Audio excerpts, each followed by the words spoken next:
시청자 여러분 안녕하십니까? 네, 박상현 앵커의 휴가로 제가 뉴스앤이슈와 함께하겠습니다. 먼저 오늘의 주요 뉴스부터 보시겠습니다. 수도권의 대설주의보는 해제됐지만 강원도와 충청, 경북 등에는 오후 늦게까지 눈이 더 내릴 걸로 보입니다. 중부와 경북 북부에는 한파특보가 다시 내려져 빙판길 사고 등 피해가 없도록 주의가 필요합니다. 국회 이태원 참사 국정조사특별위원회가 오늘 첫 현장 조사를 시작으로 본격적인 활동에 들어갔습니다. 복귀를 선언한 여당 위원들도 동참한 가운데 특위위원들은 시민 분향소에 이어 참사 현장 등을 방문하며 여야 합동으로 진행되고 있습니다. 한 차례 구속영장이 기각됐던 이인재 전 서울 용산경찰서장과 박형 용산구청장 등의 구속영장 심사가 모레 열립니다. 부실 대응 의혹으로 입건된 용산 소방서장에 대해선 보강 수사를 거쳐 영장을 신청할 전망입니다. 북한이 김여정 노동당 부부장 담화를 통해 앞으로 태평양 등으로 대륙간 탄도미사일 ICBM을 정상 각도로 발사할 수 있다는 뜻을 내비쳤습니다. 한반도의 공군 핵심 전력을 출격시킨 미국은 북한의 추가 도발은 심각하고 엄중한 긴장 고조 행위라고 경고했습니다. 김광동 신임 진실화해위원장이 현행 헌법 전문에도 담긴 4.19 혁명을 폄훼하는 발언이 추가로 드러났습니다. 4.19 혁명에서 시민들이 민주주의를 요구한 적이 없었다는 주장이 확인돼 자질 논란이 커질 전망입니다. 단독 보도합니다. 트위터 인수 이후 많은 논란을 빚어온 일론 머스크가 후임을 찾는 대로 최고 경영자 자리에서 물러나겠다는 뜻을 밝혔습니다. 테슬라 창업자인 머스크는 지난 10월 트위터를 인수한 이후 무더기 해고와 일방적 계정 삭제 등으로 잡음을 빚어왔습니다.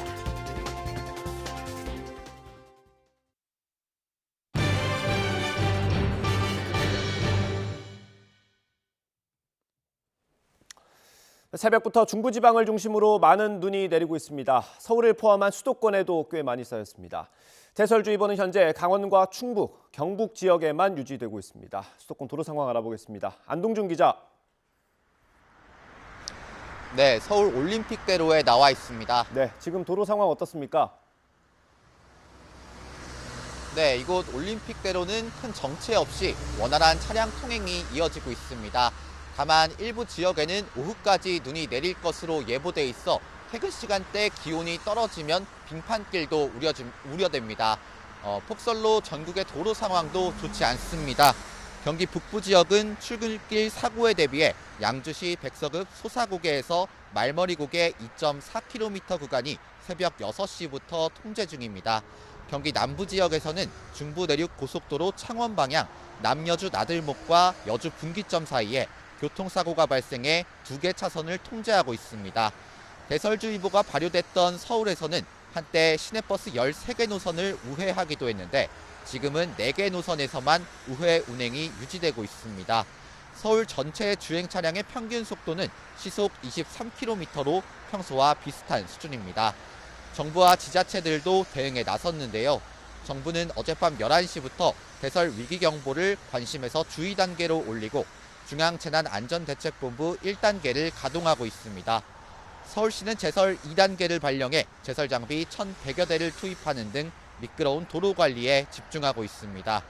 경기도도 시군간 경계도로 254개 노선과 수도권 주요 도로 38개 구간 등을 집중적으로 관리하고 있습니다.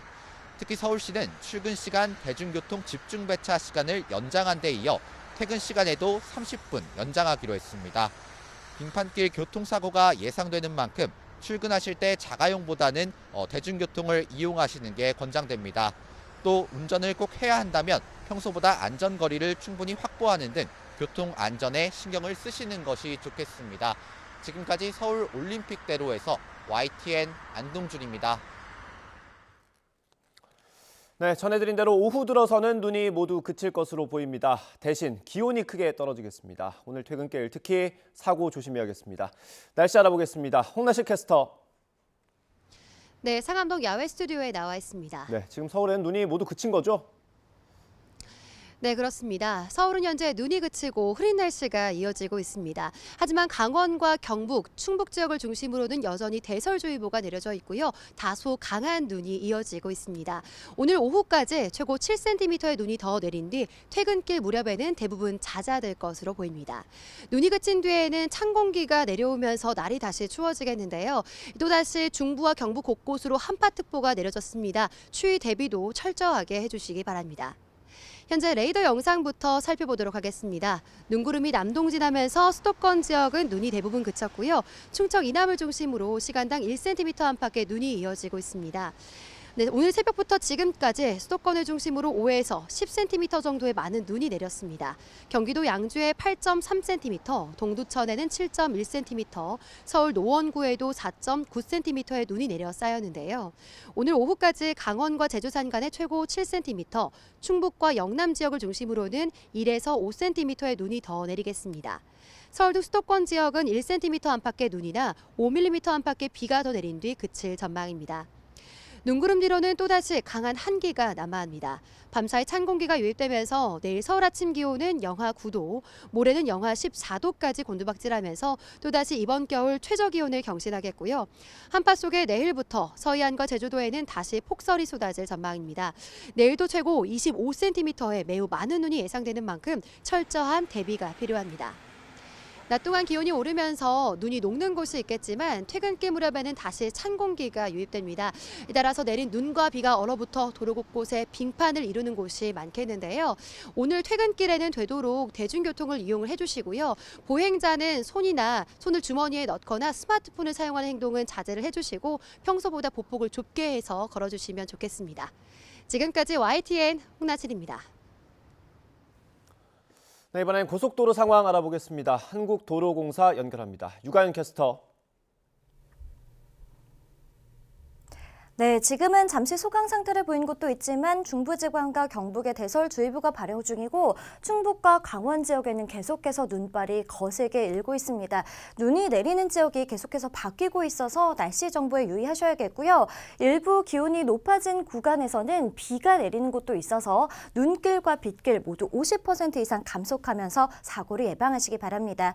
오늘은 교통량 자체로 인한 어려움보다는 눈 때문에 곳곳으로 끊임없이 사고가 이어집니다. 지금도 남해고속도로 부산 방향으로 진영 휴게소 부근 끝차로에서 버스 사고를 처리하고 있는데요. 노면이 많이 미끄러워 보입니다. 감속 주행해 주셔야겠고 더 가서 광주 대구선 광주 방향으로는 도로 살얼음에 취약한 다리 구간에 화물차 사고가 났습니다. 끝차로 피해서 이동하셔야 될 텐데 도로 살얼음은 일반 도로에 비해 사고 위험이 높습니다. 핸들 조작 유의해 주시기 바랍니다. 중부내륙선 창원 방향으로는 오전 8시 50분경 난 사고를 아직도 처리하고 있습니다. 남여주 나들목 부근 전차로가 차단되어 있는데요. 아직 이 구간 지나시기 전이라면 나들목 통해 국도로 우회하시는 게 좋겠고요. 영동고속도로 인천 쪽으로도 여전히 여주 휴게소 부근 끝차로에서는 화물차 관련 사고를 처리하고 있습니다. 인천 방향으로 처리하고 있는데 화물차의 방향이 완전히 틀어져 있습니다. 또 다른 미끄럼 사고 나지 않도록 주의해 주시기 바랍니다. 강원권을 지나신다면 눈길 감속 주행 신경 쓰시기 바랍니다. 안전띠는 전좌석에서 잘 매주시고요. 고속도로 교통방송이었습니다.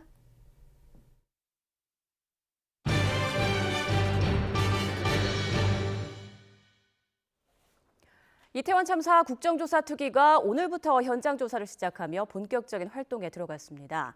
여당이 극적으로 국정조사에 복귀하며 여야 합동으로 진행되고 있는데요. 지지부진한 예산안 협의에도 영향을 줄지 주목됩니다. 국회 연결하겠습니다. 손효정 기자. 네, 국회입니다. 네, 이태원 국조특위 현장 조사를 이어가고 있죠. 네, 이태원 참사 국정조사 특위는 먼저 참사 현장을 찾아 현장 조사를 시작했습니다. 당시 상황을 점검하고 소방과 경찰로부터 구조와 대응 조치에 대한 보고도 받았습니다. 현장 조사 모습 보고 오시죠. 이렇게 좁은 곳에서 158명의 우리 대한민국 국민이 희생되었다는 사실이 사실 믿기지가 않습니다. 이 국정조사를 통해서 진상을 제대로 규명해서 왜 이런 사고가 미연에 막지 못했는지. 작년보다는 올해가 훨씬 많은 인파들이 모였어요. 그래서 여기에 서 있는 분들, 이렇게 지금 서 있잖아요. 이 서 있는 분들이 밀렸어요. 계속 밀려가지고 저 아래쪽으로 촘촘하게 밀리는 상태가 됐었습니다. 이어 국조특위 위원들은 이태원 파출소로 이동해 신고 접수 시각과 당시 근무 현황 등을 따져 물었습니다. 오후에는 서울경찰청과 서울시청에서 관련 내용을 보고받을 예정입니다. 여당이 국정조사에 전격 복귀하며 가까스로 여야 합동으로 본조사가 시작됐지만 이미 국정조사 활동 기간은 절반 넘게 지났습니다.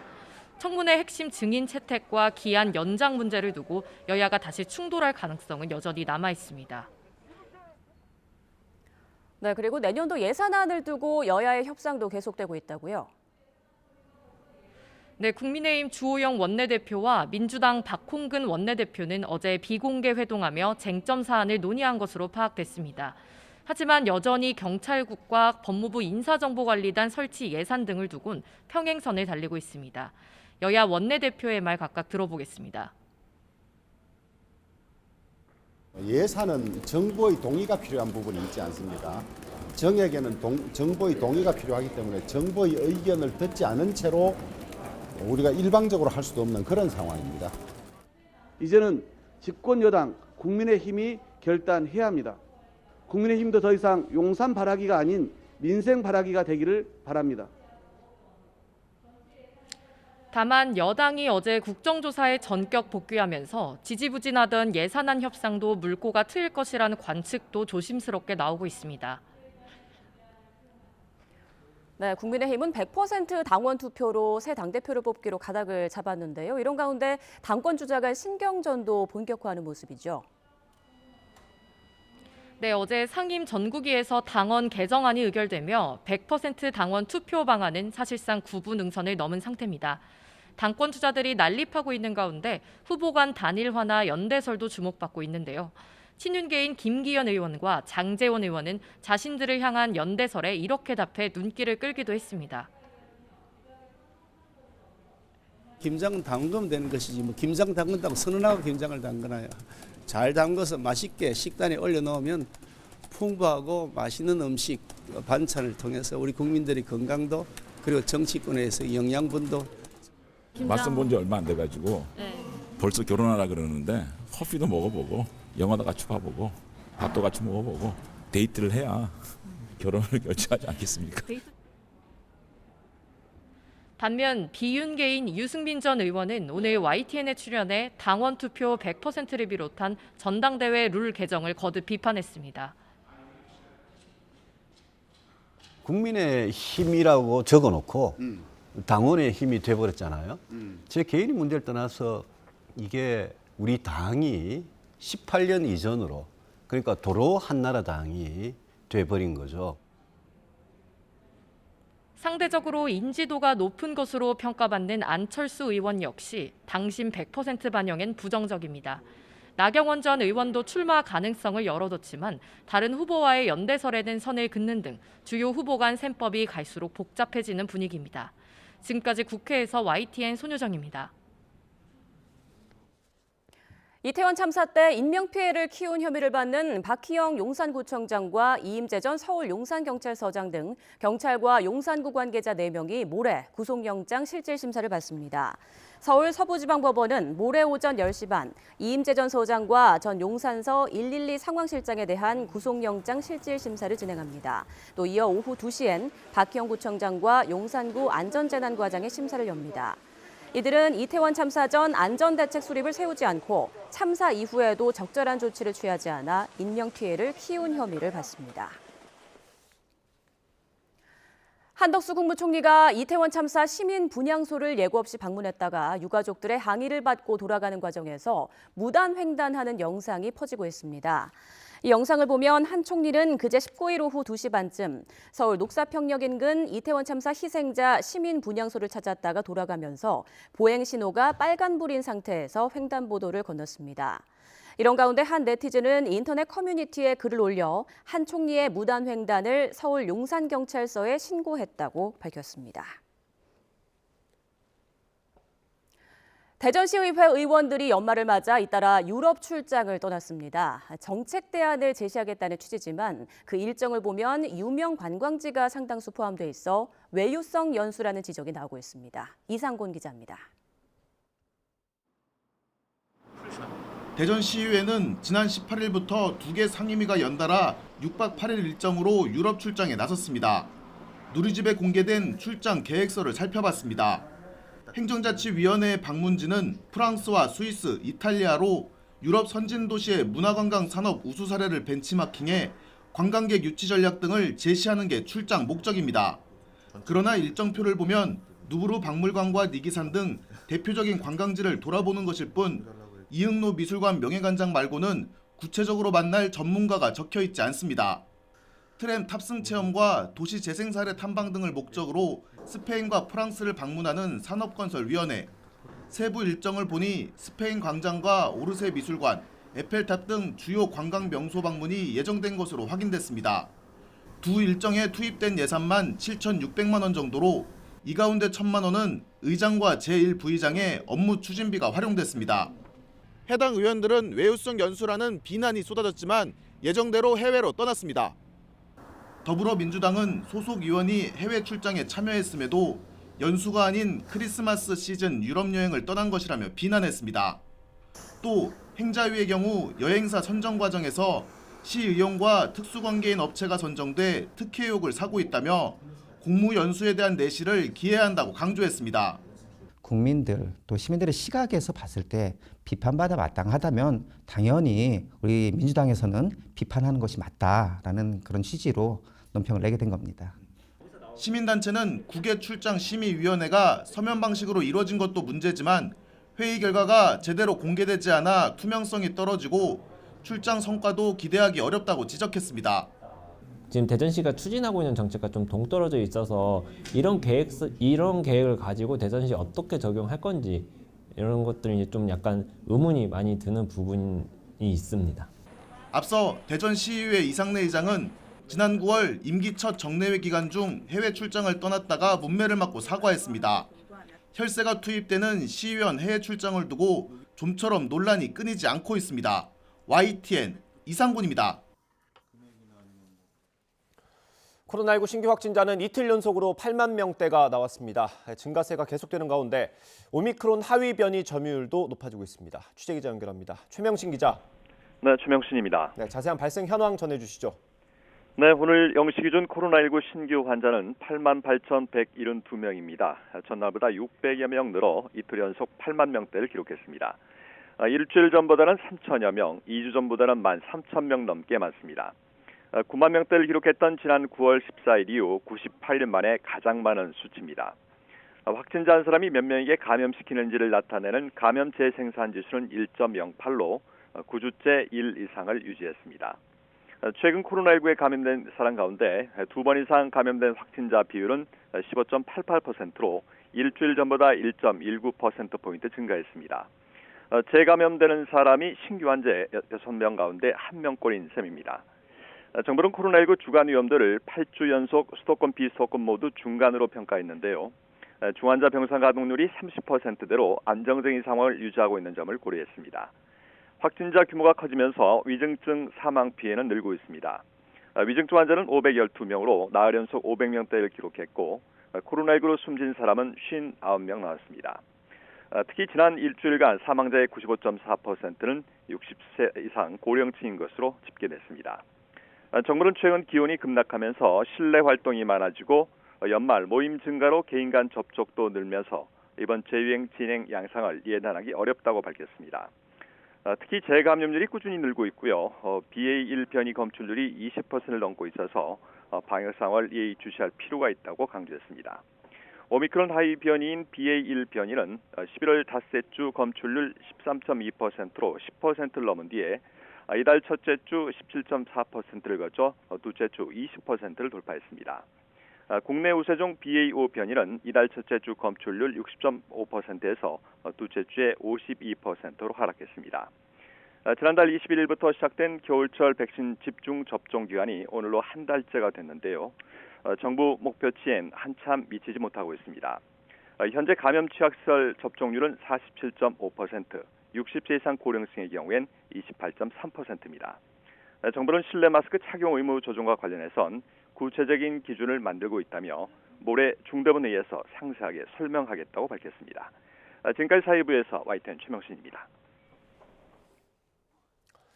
부동산 시장이 급격하게 얼어붙으면서 계약 기간이 끝났는데도 전세 보증금을 돌려받지 못하는 피해가 잇따르고 있습니다. 이런 사고는 이미 역대 최고 수준으로 올라왔습니다. 10달 동안 피해액은 8천억 원에 이르는 걸로 집계됐습니다. 김태영 기자입니다. 재작년 8월 서울의 한 오피스텔을 전세로 들어간 소성준 씨. 30제곱미터짜리를 3억여 원을 주고 2년 계약을 맺었습니다. 계약 만기를 앞두고 신혼집인 아파트로 옮기겠다며 집주인에게 미리 통보했지만 다음 세입자가 들어올 때까진 보증금을 못 돌려준다는 황당한 답변이 돌아왔습니다. 겨우 이제 오늘이 만기 아닙니까? 지금 세입자 구하고 있으니까 좀 기다려보세요. 좀. 자꾸 전화하지 마세요. 좀. 이후 전화를 받지 않는 집주인에게 내용 증명을 보내고 지급 명령까지 받아 통보했지만 반송됐고 결국 소송 준비에 이르렀습니다. 보증금도 이제 제 돈도 있긴 하지만 이제 부모님 돈도 좀 있어요. 그래서 너무 답답하죠. 이게 소송을 지금 하려고 준비 중이고. YTN 취재진은 집주인에게 보증금을 돌려주지 않는 이유를 물었지만 법적 절차가 진행 중이라며 답변을 거부했습니다. 경기 침체 국면 진입과 금리 상승으로 인해 부동산 가격이 눈에 띄게 하락하면서 전세 물건이 남아도는 역전세난이 심화하고 있습니다. 이런 상황에서 전세 보증금으로 무리하게 집을 산 집주인들은 은행 대출까지 막히면서 보증금을 주지 못하겠다고 버티고 있는 겁니다. 전세 보증금 미반환 사고는 최근 가파르게 늘면서 금액과 건수 모두 역대 최고치를 기록하고 있습니다. 올해 사고 금액은 지난 10월까지만 무려 8천억 원에 이릅니다. 전세 보증 보험이 있지만 사고 자체를 막을 순 없고 소송에 나선다고 해도 시간이 오래 걸려 세입자에겐 큰 부담입니다. 사전에 집주인 정보를 가능한 많이 알 수 있는 안전장치가 필요해 보입니다. 세금 체납 여부라든지 선순위 임차권의 금액이라든지 이런 것들을 세입자들이 잘 파악할 수 없기 때문에 사고가 발생하기 전에 사전 안전장치들을 마련할 필요가 있다라고 보는 거죠. 최근 정부는 이와 관련한 법 개정안 마련을 예고했습니다. 빨라야 내년 중순부터 시행 가능한 만큼 그 사이 목돈을 잃을까 노심초사하는 건 결국 세입자들의 몫일 수밖에 없습니다. YTN 김태원입니다. 집권 2년차를 앞둔 윤석열 대통령이 오늘 오전 기획재정부부터 신년 업무 보고를 받았습니다. 윤 대통령은 3대 개혁, 특히 노동개혁의 필요성을 언급하면서 노동시장 이중구조 개선과 노조회계 투명성을 강조했습니다. 다주택자의 세부담 완화 방침도 재확인했습니다. 비상경제민생회의와 국민경제자문회의를 겸해서 열렸던 업무보고 주요 발언 들어보겠습니다. 과거에 이념적으로 부동산 문제를 다루는 사람들은 1가구 다주택에 대해서 아주 중과세를 하는 것이 윤리적으로 맞다고 생각합니다마는 다주택자에 대해서 중과세를 하게 되면 그것이 임차인에게 그대로 조세 전가가 이루어지고 그리고 국민들의 이런 주거비 부담을 올리게 됩니다. 그래서 이런 현실적인 차원에서 저는 다주택자에 대한 이런 조세 부담을 대폭 완화시켜서 국민들의 이 주거비 부담을 좀 경감시켜 드려야 된다는 생각을 해왔습니다. 이 점에 대해서도 내년에 하여튼 더 적극적으로 이런 세제 감면을 추진해야 되겠습니다.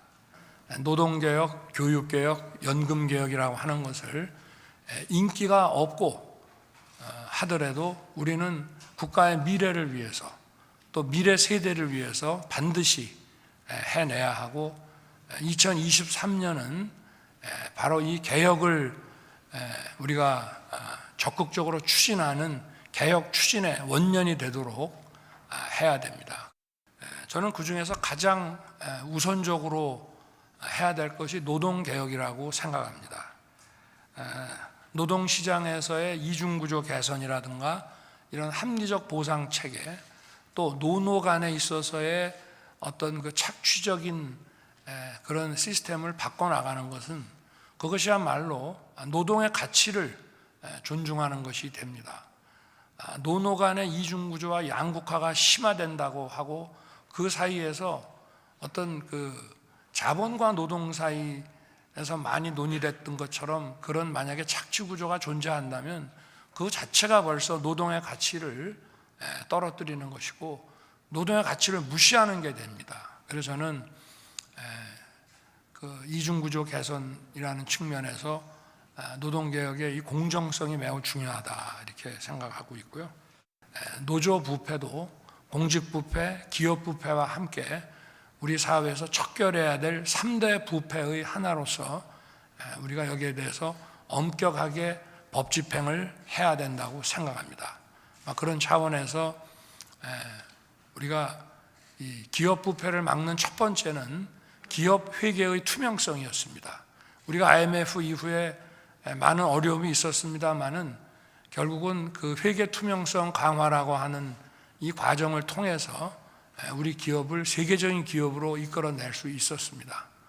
우리의 그 노동운동, 우리의 노조 활동도 투명한 그 회계 위에서만 더욱 건강하게 발전할 수 있다고 생각합니다. 네, 보신 대로 정부는 연일 노동개혁을 강조하고 있습니다. 원희룡 장관은 특히 건설노조가 경제에 기생하는 도구로 전락했다고 강도 높게 비판하기도 했습니다. 이동우 기자입니다. 원희룡 국토교통부 장관과 건설사 관계자들이 건설노조의 각종 불법 행위와 관련해 마련한 간담회 자리.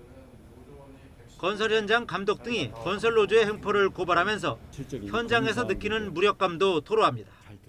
현장에서 갖고 있는 불법 행위가 총 3가지로 채용강력 부사방해 금전 여부로 얘기할 수 있는데 현장에서 아무것도 할 수 없다는 게 참 비참하다는 걸 느꼈습니다. 국회에서 열린 당정에서도 건설 현장의 비슷한 고충을 밝혔습니다. 그동안 힘들었습니다. 저희는. 고충은 이루 말할 수 없습니다. 하소연해도 들어줄 사람도 없고 해결도 안 해줬습니다. 현장을 맡고 차량을 배차를 본인들이 하고. 원 장관은 건설 현장이 건설노조의 각종 불법 행위로 무법지대가 됐으며 이는 건설업체의 생산 원가와 분양가에 반영된다고 강조했습니다. 국민의 분양비, 분양가, 입주 비용, 또 우리 건설 업체들의 생산 원가로 다 반영되다 보니까 여긴 경제에 대해서 기생하는 그러한 독이 되고 있습니다.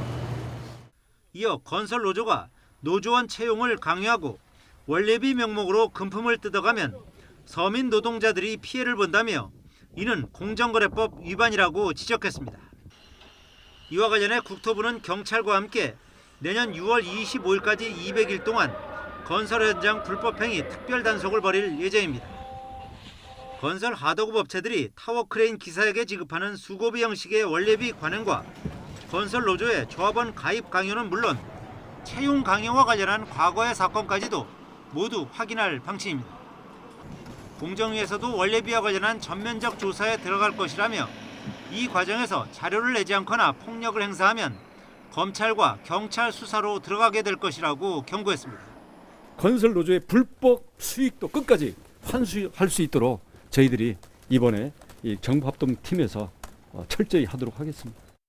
또 노조 조합비가 쌓여 억지 파업이나 정치 투쟁을 벌이는 것에 문제 제기하는 경우가 많다며 노조 운영비의 법인카드 사용 의무화 등 투명하고 떳떳한 조직 운영과 회계를 해야 한다고 촉구했습니다. YTN 이동호입니다. 정부 여당이 노조 회계 감사를 추진하겠다고 나서자 민주노총이 반노동 책동이라고 반발했습니다. 민주노총은 한상진 대변인 명의 입장문에서 국무총리 노동조합 회계와 관련한 발언 이후 급기야 국민의힘 하태경 의원이 노조법 개정안을 발의한 건 참으로 후한무치한 처사라며 윤석열 정부와 국민의힘이 주도하고 수구 언론이 벌이는 책동은 헌법이 보장하는 노동 3권에 대한 중대한 침해이며 국제 기준에 반하는 반노동 책동이라고 주장했습니다.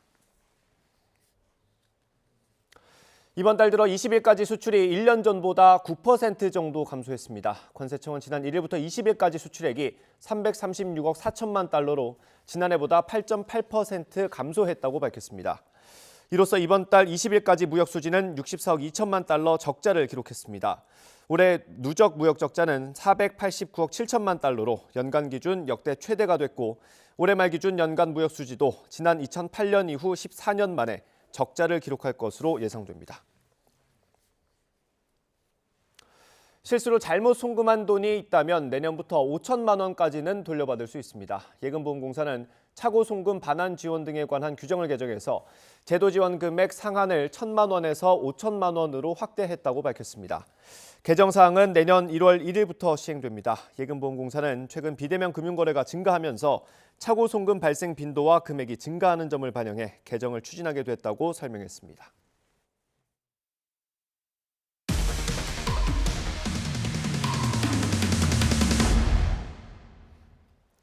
네, 5.18 광주 민주화운동과 관련해서 논란을 일으켰던 김광동 신임 진실화훼위원장. 이번에는 4.19 혁명을 깎아내린 발언을 한 것으로 YTN 취재 결과 확인됐습니다. 4.19 혁명에서 시민들이 민주주의를 요구한 적이 없었고 이승만 정부의 독재는 불가피했다는 논리를 펼친 겁니다. 김철희 기자의 단독 보도입니다. 헌법을 만든 목적과 그 속에 담긴 이념을 적은 대한민국 헌법 전문입니다. 첫 문장에 대한민국이 불의에 항거한 4.19 민주 이념을 계승한다고 쓰여 있습니다. 이 때문에 보수 정권이든 진보 정권이든 4.19 혁명의 민주 정신은 기림의 대상이 돼 왔습니다. 윤석열 대통령 역시 당선인 신분으로 4.19 기념식에 참석해 혁명의 의미를 지켜 세우기도 했습니다. 권력의 부정과 불의에 맞서 위대한 학생과 시민의 힘으로 자유를 지키고 민주주의의 초석을 놓았습니다. 이기 진실화훼위원회는 몇 달 전 4.19 혁명의 도화선이 됐던 3.15 이것 때 행해진 국가폭력에 대해서도 진실규명 결정을 내렸습니다. 그런데 정작 김광동 신임 진실화훼위원장은 4.19 가치를 깎아내린 발언을 한 것으로 취재 결과 확인됐습니다. 4.19 안에 민주주의에 대한 요구는 없었고 그저 밥 달라 우는 백성의 얘기라고 깎아내렸습니다. 대한민국의 민주주의에 대한 요구가 없었습니다. 밥 달라 우는 백성이라고 얘기를 하는 겁니다. 4.19도. 만약에 4.19가 민주혁명이라면 4.19 이후에 민주주의 제도적으로 바뀐 게 있어야 됩니다. 이에 반해 이승만 정권의 독재를 놓고는 어쩔 수 없는 선택이었다는 식으로 옹호했습니다. 전쟁을 겪은 작은 나라인 대한민국이 독재가 아닌 체제가 된다면 과연 당시 우리 조건 속에서 어떤 체제가 될 수 있겠느냐를 4.19는 반독재 민주주의 투쟁이 아니라 잘 살아보자는 경제 발전과 산업화에 대한 요구였고 5.16 군사정변으로 탄생한 박정희 정권이 그 정신을 이었다는 게 김 위원장의 논리입니다. 5.16을 높이 평가한 김 위원장은 10월 유신에 대해서도 생존을 위한 불가피한 선택이라며 옹호해 논란을 일으키기도 했습니다. 이승만 박정희 정권으로 이어지는 독재 체제를 일관되게 옹호한 셈입니다. 이에 대해 김 위원장은 4.19와 5.16 모두 근대 번영 체제를 지향한 연속성이 있었다는 관점에는 변함이 없다고 밝혔습니다. YTN 김철입니다. 조국 전 법무부 장관의 불법 행위로 정신적 피해를 봤다며 시민 1,600여 명이 손해배상 소송을 냈지만 졌습니다. 서울중앙지방법원은 오늘 서민, 단국대 교수 등 1,600여 명이 조 전 장관을 상대로 낸 손해배상 청구 소송에서 원고 패소로 판결했습니다. 서 교수 등은 지난 2019년 조 전 장관이 자신의 사모펀드와 자녀 입시비리 의혹 등을 거짓으로 해명해 정신적 고통과 박탈감을 느꼈다고 주장했습니다. 남성 직원이 야간 숙직을 전담하고 여성 직원은 휴일 낮당직 근무를 하도록 하는 건 차별로 보기 어렵다는 국가인권위원회의 판단이 나왔습니다. 국가인권위원회는 진정인이 농협 IT센터의 당직 근무 편성 방침이 남성에게 불리하다며 제기한 진정을 기각하고 지난 15일 결과를 통보했습니다. 인권위 차별시정위원회는 야근이 휴일 당직보다 현저히 불리한 업무라고 보기 어렵다며 여성에게 일률적으로 야간 숙직 근무를 부과하는 건 형식적이고 기계적 평등에 불과하다고 판단했습니다. 북한 김여정 노동당 부부장의 대륙간 탄도미사일 정상각도 발사 위협에 대해서 미국은 북한의 추가 도발은 심각하고 엄중한 긴장 고조 행위가 될 거라고 경고했습니다. 북한이 도발을 강행하면 우리나라와 일본 등 동맹과 긴밀하게 대응하겠다며 추가 조치를 예고했습니다. 워싱턴에서 권중기 특파원입니다. 북한 김여정이 시사한 대로 대륙간 탄도미사일을 정상각도로 발사한다면 레드라인을 넘는 것인지 묻는 말이 미 국무부 브리핑에서 나왔습니다. 네드 프라이스 대변인은 ICBM 발사든 7차 핵실험이든 정치적 결단만 남았을 뿐 언제든 실행 가능한 상황으로 진단했습니다. 그러면서 추가 도발은 엄중한 긴장 고조 행위로 심각한 대응이 뒤따를 거라고 경고했습니다. Whether it is an ICBM test as you described or a nuclear test, this would be significant, severe, grave escalation that the United States would take especially seriously. 미 국무부는 한국, 일본과 긴밀히 협력해 북한 위협에 억지력을 갖추도록 노력할 것이라며 만약 북한이 도발을 강행하면 추가 조치하겠다고 밝혔습니다. 다만 외교적 해법 가능성은 이번에도 열어놨습니다. 김여정의 ICBM 정상각도 발사 위협 발언이 나온 날 최강 전투기로 꼽히는 F-22 스텔스기와 F-52 폭격기를 동시에 한반도에 띄운 미 공군. 미 국방부는 최근 핵무기를 탑재할 수 있는 B-2 전략폭격기의 오작동으로 비행이 중지된 것과 관련해 B-2 없이도 북한 등의 위협에는 대응할 수 있다고 자신했습니다.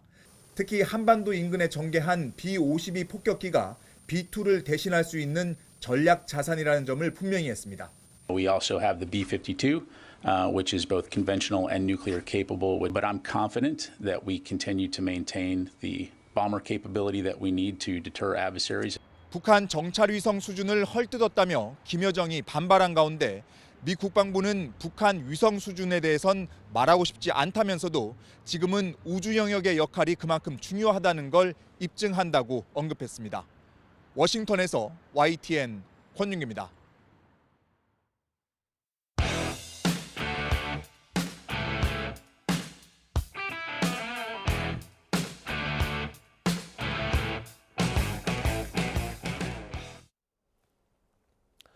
오늘의 정치권 이슈 짚어보겠습니다. 장성철 공릉센터 소장, 복귀현 전 청와대 정무비서관 나와 있습니다. 어서 오십시오. 안녕하세요. 네, 정말 우여곡절 끝에 아주 늦게 국정조사, 이태원 참사 국정조사가 오늘부터 본격적으로 시작했습니다. 오늘 여야 위원들이 현장을 방문했는데요. 그 영상을 저희가 준비했습니다. 영상 보고 대담 시작하겠습니다.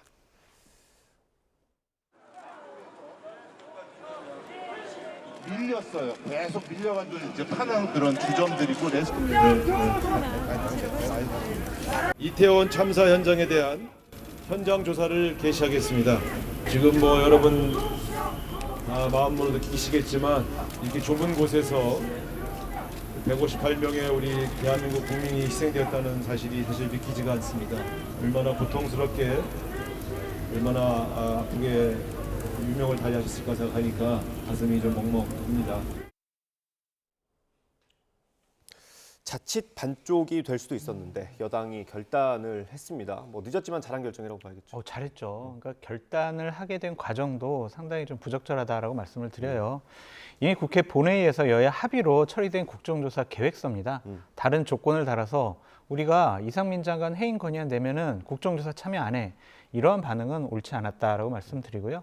주호영 원내대표가 상당히 상식적이고 합리적인 결정을 해서 무척 다행스럽게 생각을 한다라고 말씀드립니다. 기본적으로 국정조사를 통해서 진상규명이 끝까지 완전히 유가족이나 아니면은 국민들이 원하는 만큼 진상규명이 안 될 수도 있어요. 네. 대책 마련 안 될 수도 있습니다. 하지만 대한민국 국민 350여 명이 사상을 당한 이런 부분에 있어서 국민의 대표인 국회가, 국회의원이 당연히 해야 될 일을 하는 것이다. 그렇게 말씀드립니다. 너무 잘 됐고 오늘 현장에 간 거 보니까 보기 좋긴 한데 이게 유족들을 만나기 전에 결정을 했으면 어땠을까? 그러니까 말입니다. 그 유족들에 대해서도 일종의 폄훼하는 정치 세력이 들어가 있다. 불순한 의도가 있다. 이런 말들이 국민의힘 내부에서도 나오고 그랬지 않습니까? 네. 그래서 결국은 유족들이 그 주호영 원내대표와 국민의힘 관계자를 만나서 울부짖는 모습을 보여주지 않습니까? 네. 그래서 어찌할 수 없이 받아들이는 것처럼 이렇게 보였는데 그동안 이태원 참사를 대하는 국민의힘의 태도가 그러했습니다. 유족들을 모이지 못하게 하려고 하는 정부의 의도가 사실 보였었고 그리고 이름과 사진 이런 것들을 공개 안 하려고 했었고 결국은 유족들 스스로가 굉장히 어렵게 함께 이제 합동 분향소를 만들고 어렵게 본인들이 단체를 만들어서 여야 정치권을 찾아가고 하다 보니까 그것까지 거부를 하게 됐을 경우에는 결국은 국민의 지탄을 면하기 어렵지 않겠느냐라는 판단이 들어가 있었던 것 같은데 예. 저는 주호영 원내대표가 국민의힘의 원내대표로서의 역할을 충분히 잘하고 있다라고 생각을 해요. 늦었지만 그 유족들의 그런 억울한 심정을 받아 안고 그리고 국민들의 궁금증을 풀기 위해서 국정조사를 시작한 것 네. 저는 참으로 다행스럽게 생각합니다. 예, 뭐 아마 여러 가지가 압박이 있었을 것 같은데 일단 시작은 했고요. 근데 기간이 얼마 안 돼요. 남은 게 연장할 수 있을까요? 그런데 이제 일단은 지켜봐야 될 것 같아요. 왜냐하면 현장 조사 이틀, 기관 보고 이틀, 청문회 3일 네. 이렇게 지금 기간이 짜여 있잖아요. 네. 여기서 불충분하다. 우리가 활동이 좀 미진했다. 더 우리가 파악을 해봐야 될 것들이 있다. 조사해 봐야 될 것들이 있다. 다른 분들을 좀 더 증인으로 채택을 해서 증언을 듣고 우리가 여러 국가기관에 있던 사람들을 불러서 청문회를 해야 된다라는 여러 가지 합의가 이루어지면은 기간이 이렇게 연장이 될 수 있겠지만 지금 주호영 원내대표는 기간 연장에 대해서는 상당히 좀 부정적인 것 같아요. 그래서 아직 시작도 안 했는데 기간 연장해야 돼요라고 얘기하는 것은 조금 과한 생각이 아니냐라는 그런 생각이 좀 들고요. 저는 일단 특수본 조사하잖아요. 예. 그리고 국정조사 하잖아요. 여기에서 미진하면 특검을 가야 된다는 생각이 있어요. 예. 어제 주호영 대표가 유가족들을 만나면서 특검 얘기도 하셨거든요.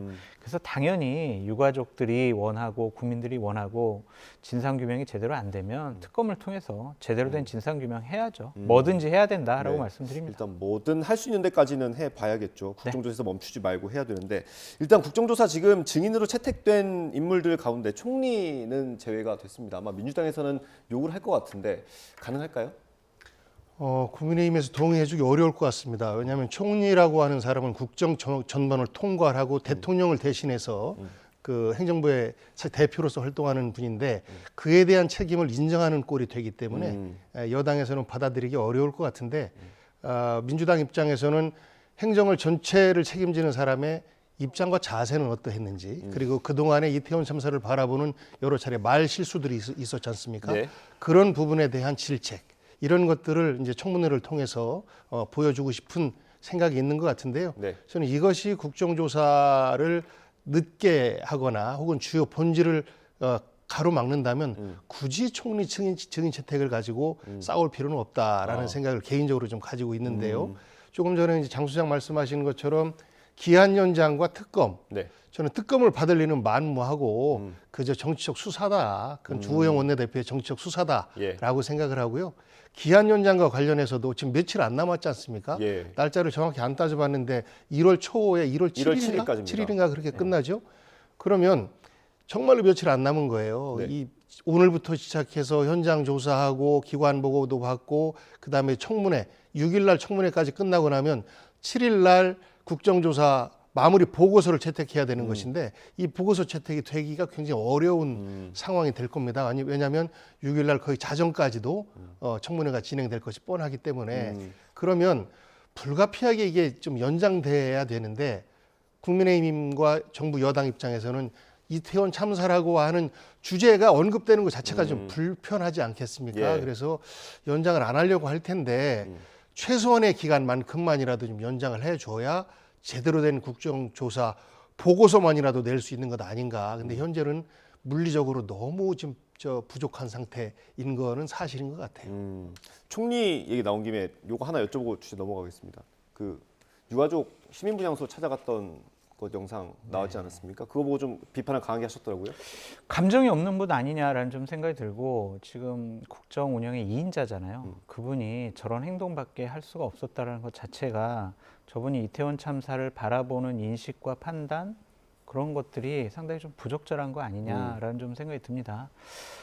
지금 이태원 참사를 통해서 유가족분들이 많이 힘들어하고 계시죠. 네. 그분들은 정치인이나 아니면 공직자들을 보면 화풀이 대상으로 삼는 것 같아요. 그러니까 본인들의 울분을 그분들에게 풀어냄으로써 맺힌 한을 좀 풀려고 하는 것 같은데 그 소리가 듣기 싫었던 거 아닌가라는 좀 생각이 들어요. 그게 어제 주호영 원내대표는 유가족들의 분노, 울분 다 듣고 다독이고 같이 이렇게 좀 포옹도 하는 그런 모습 보였잖아요. 예. 그게 바로 정치 지도자, 공직자가 할 일인데 한덕수 총리 같은 경우에는 그냥 가라 그러니까 네 안녕히 계세요 하면서 나왔단 말이에요. 30초 만나고 이거는 대단히 잘못됐죠. 참모들도 잘못됐다고 비판하고 싶어요. 총리가 움직이면은 충분하게 유가족분들과 일정 그리고 여러 가지 나눌 메시지 아니면 거기서 나오는 회의하는 모습 이런 것들 체계적으로 잘 준비해야 되거든요. 예. 그런 준비 없이 갔다라는 것 자체가 즉흥적이었다. 예. 진정성이 없다. 그렇게 볼 수밖에 없습니다. 예. 오늘 말 나온 김에 정무적 판단으로 한번 들려보는 게 좋겠습니다라는 조언이 있었겠죠. 혹은 뭐 용산 대통령실과의 교감이 뭐 있었을 수도 있고 가서 보니까 일종의 항의만 받고 욕만 먹고 하니까 내가 그럼 여기 뭐로 와? 돌아가면 되지 뭐. 그런 일반 그 순수한 마음으로 내가 추모하러 왔는데 왜 나한테 욕해? 라는 일반 국민의 자세하고 전혀 다르지 않아요. 일반 국민의 정서보다도 오히려 못한 거죠. 네. 책임지는 사람으로서 총리로서의 모습 전혀 보이지 않았고 더더군다나 부정적인 것은 30초 만에 그렇게 돌아오면서 보수단체 1인 시위하고 있던 사람한테 악수를 청하고 조문하고 갈랬더니 조문도 못하게 하네요. 라고 돌아가면서 이제 신호도 어기면서 횡단보도를 건너가는 뭐 논란이 되려다 보니 저런 것까지 이런 총체적인 모습 물론 이제 총리가 총리 일행이 많고 하다 보니까 거기에 교통경찰이 있어서 그거를 통제했다면 신호에 우선하는 게 수신호기 때문에 그게 뭐 위반이다라고 말할 수는 없겠습니다만 그런 것들 전체가 다 안 좋게 비춰지는 총리로서 낮은 자세로 국민을 섬기는 모습이 아니라 내 편만 이해하고 내 편한테만 인정받고 상대방은 그저 형식적으로만 대해도 된다라는 모습이 전체적으로 좀 보여졌기 때문에 무단횡단 이런 논란까지도 나오는 것 아닌가 싶고 남 탓하지 말고 총리 스스로 좀 돌아봤으면 좋겠습니다. 알겠습니다. 국정조사는 오늘 현장 조사를 시작으로 본격적으로 착수가 됐고요. 이게 좀 변수가 될 수도 있을 것 같아요. 신현영 의원의 닥터카 탑승 논란이 조금 더 확산하는 분위기입니다. 여야 반응이 있는데요. 저희가 영상으로 준비했습니다. 이거 들어보고 대담 이어가겠습니다. 남편은 대체 왜 간 것입니까? 신 의원의 재난지원 홍보쇼에 필요로 하는 사진을 찍으러 간 것입니까? 아무런 권한도 없는 신 의원이 구급차를 집 앞으로 불렀다면 그야말로 직권남용입니다. 납득할 만한 해명을 할 수 없다면 신 의원은 당장 사과하고 이태원 참사 국정조사특위위원직도 국회의원직도 다 내려놓으시라. 다소 좀 무리한 부분이 있었던 것 같고 거기에 대해서 이제 사과를 하고 국정특위위원회에서 지금 물러난 상태 아닙니까? 국정조사에서 지금 국민의힘의 태도로 보면은 다뤄질 수도 있을 것 같아요. 이 부분을. 논란이 된 이후에 국정조사특위위원회에서는 물러났습니다. 근데 지금 뭐 양금희 수석대변인 얘기로는 의원직까지 내놔라 이런 주장이거든요. 어떻게 생각하세요? 근데 의원직까지 내놓기에는 좀 무리한 좀 주장 요구 아니냐라는 좀 생각이 들고요. 신현영 의원은 상당히 부적절한 행동을 했다라고 볼 수밖에 없습니다. 참사 현장에 가서 의료인으로서 본인이 도움을 주겠다라는 선의는 있었지만 그것이 내가 사진을 찍어가지고 의정 활동에 홍보 자료로 이용을 해야지. 라는 악의가 갑자기 생긴 것이 아니냐라는 좀 생각이 들어요. 정말 궁금한 게 저는 몇 가지가 있어요. 첫 번째, 치과 의사인 남편을 거기에 왜 태웠을까요? 닥터카는요, 규정상 의사, 간호사, 응급구조사, 아니면 행정요원 이렇게만 타게 돼 있어요. 근데 지금 신현영 의원과 남편이 같이 탔다? 이것은 규정 위반이다라고 말씀을 드리고 또 하나는 닥터카, 디맥 이런 것들이 과연 신현영 의원에게 명지병원에서 요청을 한 건지 그래서 신현영 의원이 가는 길에 나를 데리고 가세요 라고 한 건지 아니면 출동을 하면 저 좀 같이 가요. 제가 가서 좀 현장을 봐야 될 것 같아요 라고 한 건지 누가 먼저 요청을 했는지 그거를 좀 밝혀졌으면 좋겠다라고 말씀을 드려요. 이런 거를 이제 확인하기 위해서 혹시 여당에서 이 사안과 관련된 얘기를 국정조사에서 다루고 싶어 하진 않을지 그럴 수도 있을 것 같은데 어떻게 보세요? 뭐 국민의힘은 옳다고 하나 걸렸다 이런 모양 아닙니까? 그런데 이것은 본질과는 많은 차이가 나는 것이고 신현영 의원의 선의로 시작된 어떤 그 움직임이 결과적으로 봤을 때는 부적절한 부분들까지 섞여서 있어서 결국 그 행위 자체 전체를 부정당하고 있는 것인데요. 저는 한편으로는 과연 그 시간에 그 현장에 달려간 국회의원들이 몇 명이나 있습니까? 묻고 싶어요. 여야를 통틀어서 없는 거 아니겠어요?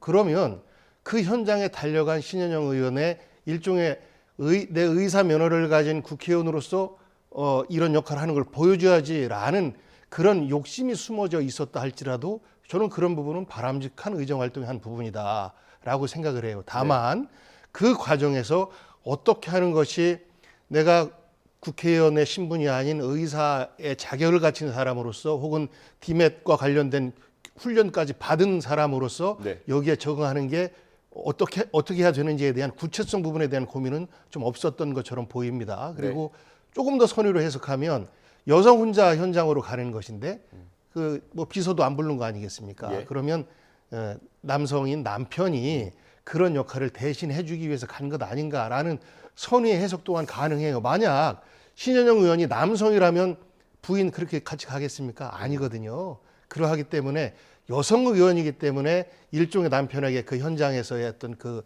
비서진의 역할을 좀 대신해달라라는 차원으로 갔을 수 있는 가능성 또한 배제할 수는 없는데 이게 이제 그런 공적인 부분과 약간 그 현장에서 그 응급 상황에 대처하는 의사로서와 국회의원으로서 이런 역할들이 혼재돼 있어요. 그런 부분에 대해서는 사실 본인 스스로가 어느 부분은 반성합니다라고 정확하게 이야기를 해주고 다만 이것은 이태원 참사의 본질이 아닌 거 아니지 않습니까? 이것을 본질화시키려고 하는 정쟁 시도 이 부분은 국민들이 다 알아요. 그래서 내 편에게 상대방도 이렇게 나쁜 사람이 있어요 라고 이제 내 편의 지지를 결집을 호소할 수는 있겠지만 중도층에게는 아 이거 그래 저런 실수도 할 수 있지 잘못했지 하지만 본질은 아니야 라는 지적을 받지 않을까 싶습니다. 그 구체적인 해명이 좀 필요할 수도 있을 것 같아요. 그래서 아마 복지부가 실태조사에 들어가기도 했고 경찰 고발까지 된 상황 아니겠습니까? 그리고 아마 국회 국민의힘 쪽에서 정부 보건복지부를 통해서 자료를 다 요구할 거예요. 명지병원에. 그러면은 신현영 의원이 먼저 요구했는지 아니면은 명지병원 측에서 요구를 했는지 거기 가서는 무엇을 했는지 이런 것들이 다 국회에 자료 제출로 나오게 되어 있다라고 말씀을 드리고 저는 신현영 의원이 참 나쁜 마음을 먹었구나라고 생각한 게 뭐냐면 본인 때문에 어쨌든 20분에서 25분 정도 저 디맷 그 닥터카가 좀 늦게 갔잖아요. 근데 그 다음 날 그것을 사진 찍은 거를 계속 SNS에 홍보를 했고 본인이 가서 이렇게 열심히 도와줬어요라고 했고 그다음에 방송 나와서 뭐라고 그랬냐면 4분 골든타임이 가장 중요합니다. 이런 식으로 계속 얘기를 했어요. 근데 본인 때문에 늦었잖아요. 그 25분 동안 좀 더 빨리 갔으면 한 분이라도 더 위급 상황을 좀 구조할 수 있었을 것 같은데 이게 앞뒤가 안 맞는 이율배반적인 행동을 한 것이다. 그래서 저는 의정활동에 홍보하려는 과도한 욕심이 저러한 일이 벌어졌다라고 보여집니다. 뭐 일부 잘못을 인정하고 국정조사특위위원회에서는 물러났습니다. 조금 더 구체적인 해명이 나오면 좋을 것 같긴 합니다. 주제를 바꿔서요. 오늘 윤석열 대통령이 신년 업무 보고를 받았습니다. 기재부부터 시작을 했는데 이게 대국민 보고 형식이에요. 이제 윤석열 대통령실이 어떤 행사를 마련할 때 이제 국민들을 자꾸 부르는 모양새거든요. 이게 아마 이전에 했던 행사들이 좀 이렇게 효과를 봤다라고 판단하는 걸까요? 지자체 같은 경우에도 그 차년도 업무 보고를 할 때 대국민 업무 보고 형식으로 뭐 이렇게 진행하기도 합니다. 그러니까 그동안에는 이제 그렇게 안 했었고 연초에는 항상 국민과 주요 국민들의 어떤 가려운 부분이나 주요 테마들을 중심으로 해서 기자회견 형태를 풀었었는데 이번에는 그 기자회견을 피하고 정부 주도적인 어떤 그 국정계획 보고 이런 것들로 대체하려고 하는 것 아닌가라는 생각이 들어요. 그런데 저는 이렇게 대국민 홍보도 보고도 하고 그 다음에 또 기자회견 연초 기자회견도 하고라고 한다면 이 부분에 대해서는 뭐 가타부터 말할 평가할 이유가 없고 오히려 잘하고 있는 것 아닌가라는 생각이 들어요. 그래서 이것 때문에 기자회견 안 한다라고 하면 이 뒤로 숨는 듯한 모습을 보이니까 기자회견 하면 저는 오히려 기자회견 안 하려고 하는 것 아니냐라는 비판이 쓸데없는 비판이었다라고 어떤 그 평가되지 않을까 싶습니다. 그 내부 얘기를 좀 아시니까 분위기를 전해주세요. 지금 언론에 나오는 기사들을 보면 신년 기자회견은 없을 것처럼 보이거든요.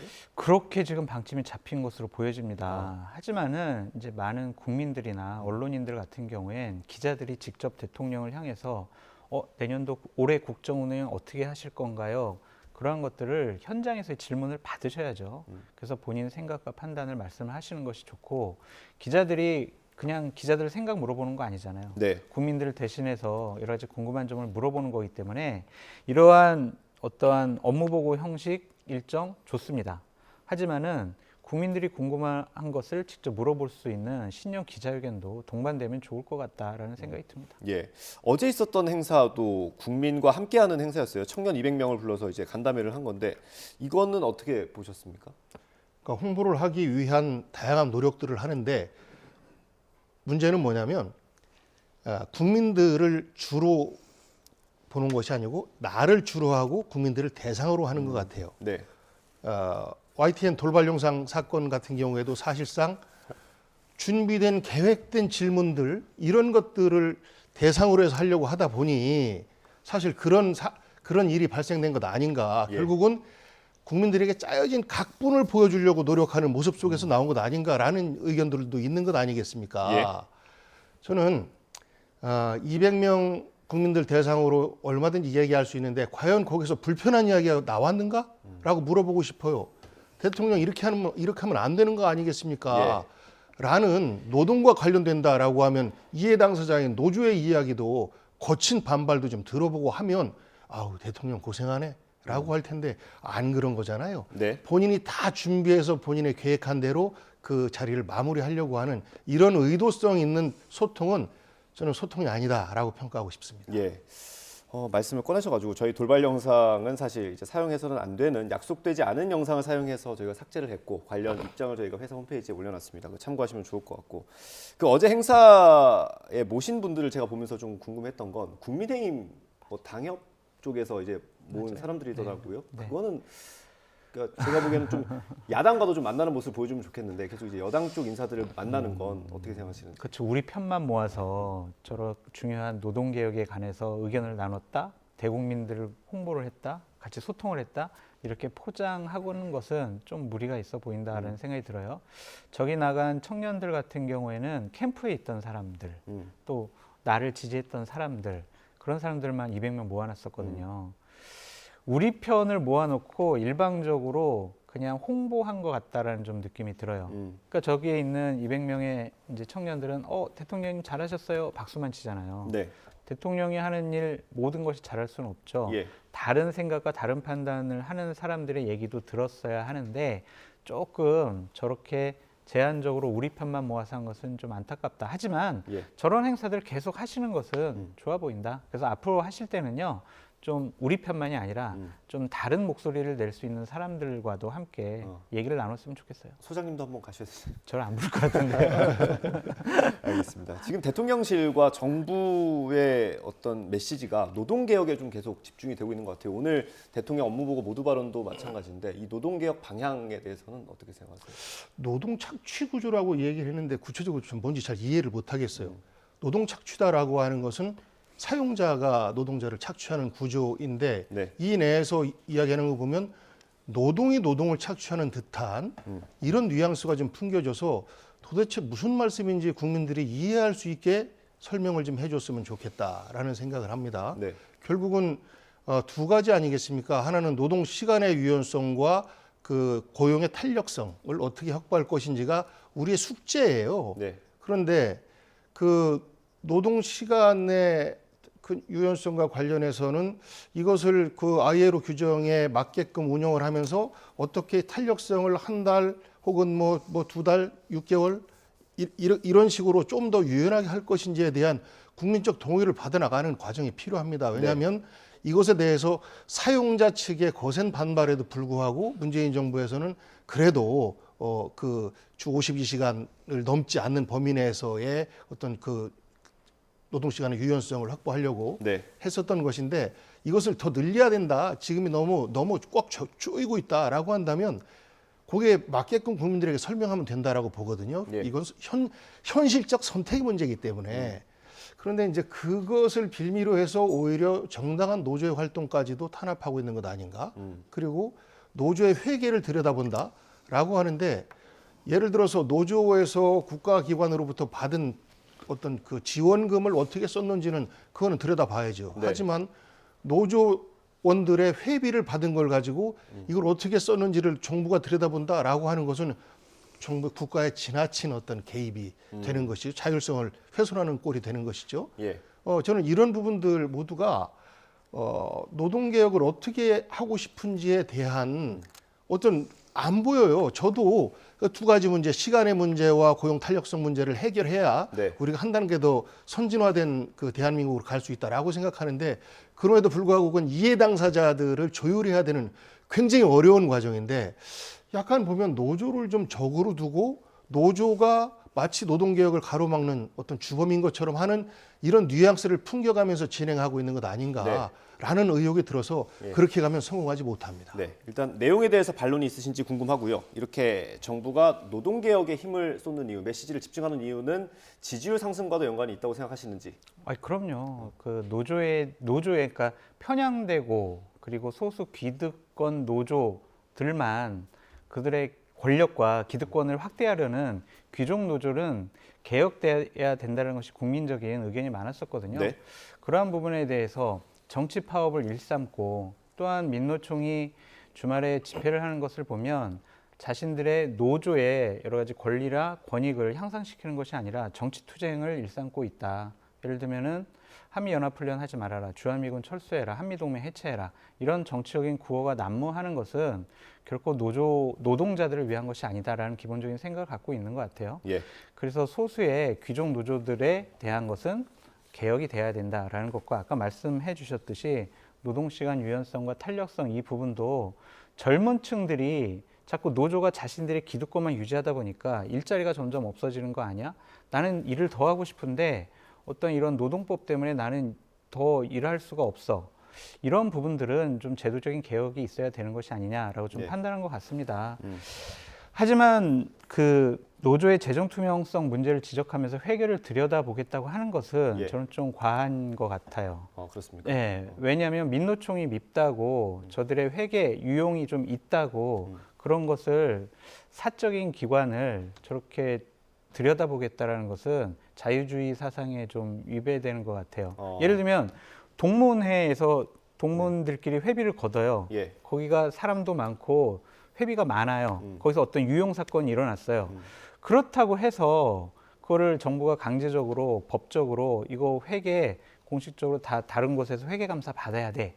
이런 식으로 처리하는 것은 옳지 않은 것 같아요. 그러니까 노조원들이 요구를 해서 자 이거 회계 투명성 강화하자. 우리 노조법 고쳐가지고 우리 이거 외부 회계 감사 받도록 하자라고 하면 맞는데 이것을 정부가 아니면은 국회의원이 나서서 법을 제정한다라는 것은 좀 옳지 못하다라는 생각을 갖고 있습니다. 알겠습니다. 이 관련 법안이 아마 국회에 제출이 된 것 같더라고요. 국회에서 논의가 또 어떻게 이루어질지도 지켜보면 좋을 것 같고. 제가 남은 시간 마지막 주제 다뤄보겠습니다. 전당대회 얘기인데요. 전당대회 룰이 사실상 확정이 된 것 같습니다. 당신 100%로 하기로 했는데 이제 룰을 놓고 주장과 반박이 계속해서 나오고 있습니다. 영상 들어보고 얘기 이어가겠습니다. 선수가 규칙을 이렇게 정해라 저렇게 정해라 이렇게 불만이다 저렇게 불만이다라고 하는 것은 선수의 자격 자체에 문제가 있다고 생각합니다.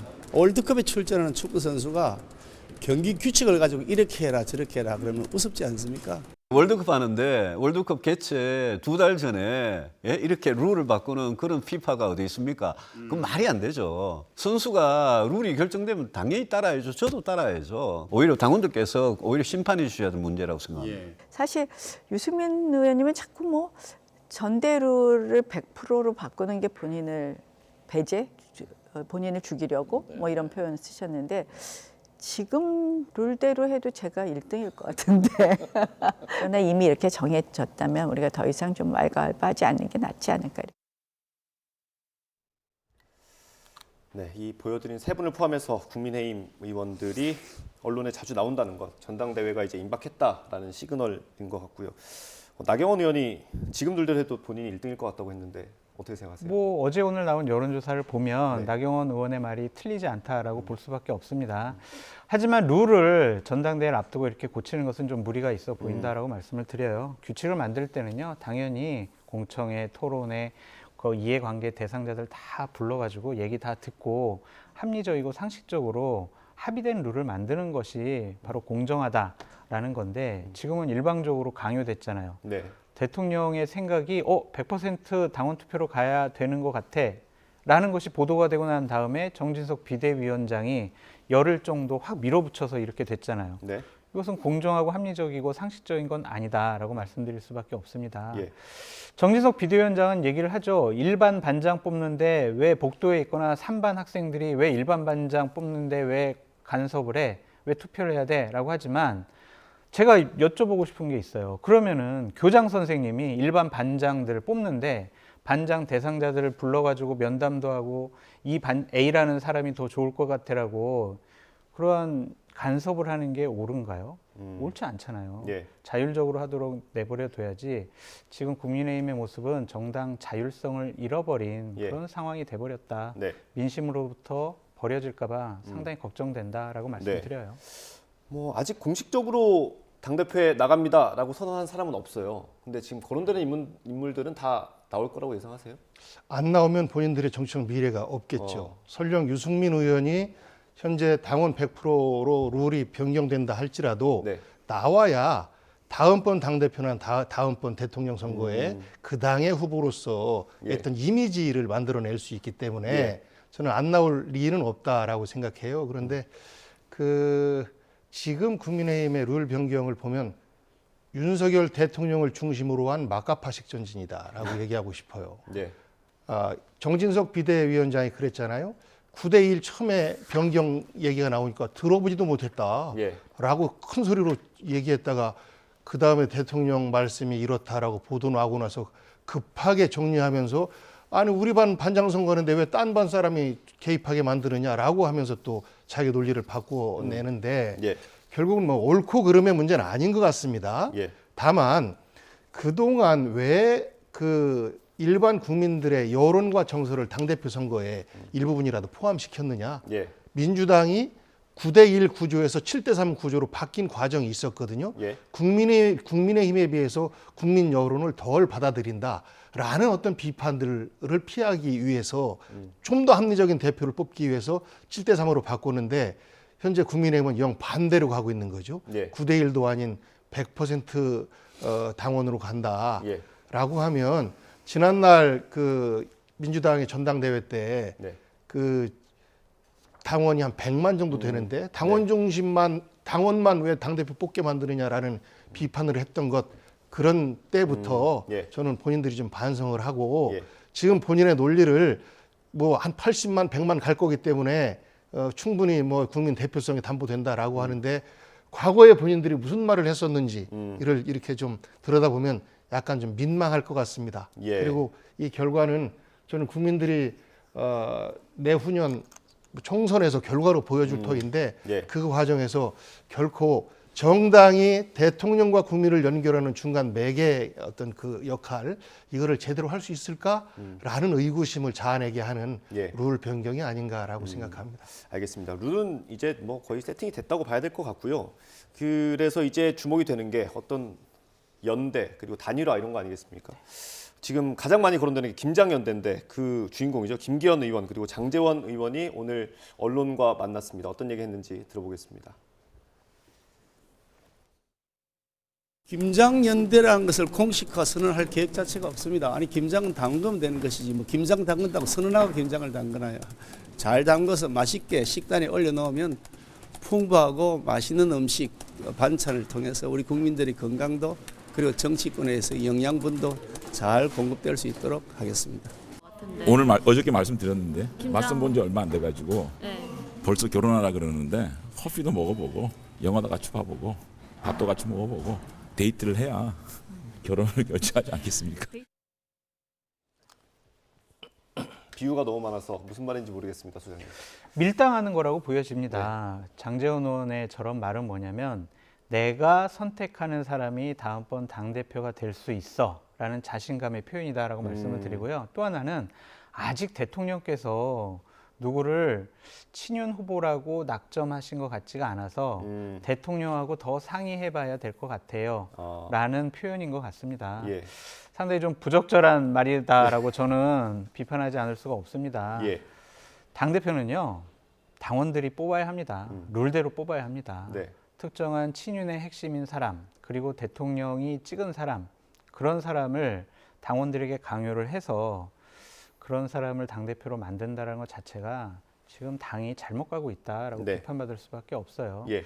장제원 의원 같은 경우에는 당내 위상이 있기 때문에 앞으로 저런 농담도 하지 말고 좀 침묵하는 것이 이번 전당대회 공정성 시비에 예. 걸리지 않을 것 같다라고 예. 말씀드립니다. 몇 주째 침묵하라고 조언하시는 것 같습니다. 비서관님 마무리해 주시죠. 네.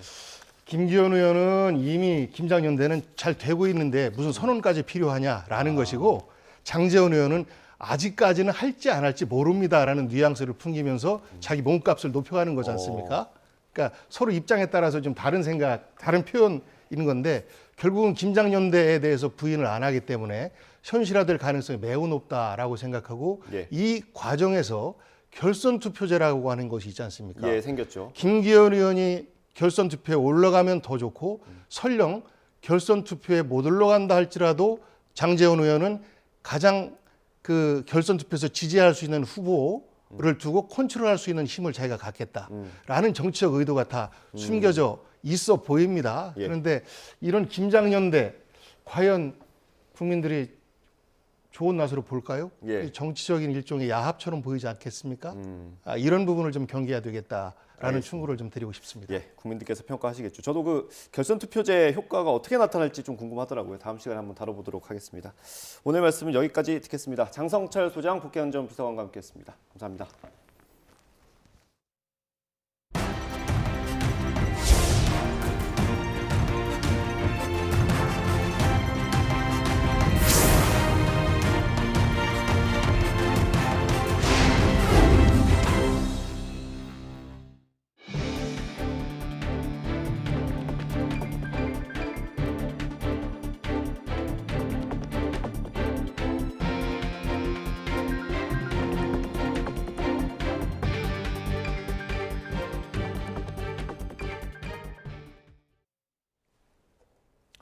서울은 눈이 약해졌지만 강원도와 충청 지방은 눈발이 더 굵어졌습니다. 눈이 내리는 가운데 중부 지방에는 다시 한파특보가 내려졌습니다. 밤부터 기온이 급락하면서 출근길에 이어 퇴근길에도 빙판길로 인한 교통 대란이 우려되고 있습니다. 취재 기자 연결해서 자세한 내용 들어보겠습니다. 정혜윤 기자. 네, 문화생활각부입니다. 네, 먼저 눈 상황부터 좀 알아볼까요? 새벽부터 많은 눈이 왔는데요. 얼마나 내린 겁니까? 네, 오늘 새벽부터 지금까지 서울 경기 지역을 중심으로 5cm 이상의 많은 눈이 내려 쌓였습니다. 예, 오늘 하루만 경기도 양주 지역에 8.3cm, 동두천에는 7.1cm, 의정부에도 4.7cm의 눈이 내렸고요. 서울에도 3.5cm의 눈이 왔습니다. 수도권의 눈은 이제 눈이 약해지면서 대설주의보가 해제됐고요. 강원도와 충청, 영남 지방에는 대설주의보가 계속 발효 중입니다. 앞으로 이 지역에는 최고 7cm의 눈이 더 내릴 것으로 보입니다. 네, 한파특보도 다시 내려졌다고요? 네, 그렇습니다. 내일은 오늘보다 기온이 10도가량 더 하강할 것으로 예상되면서 중부 내륙 곳곳에 다시 한파특보가 내려졌습니다.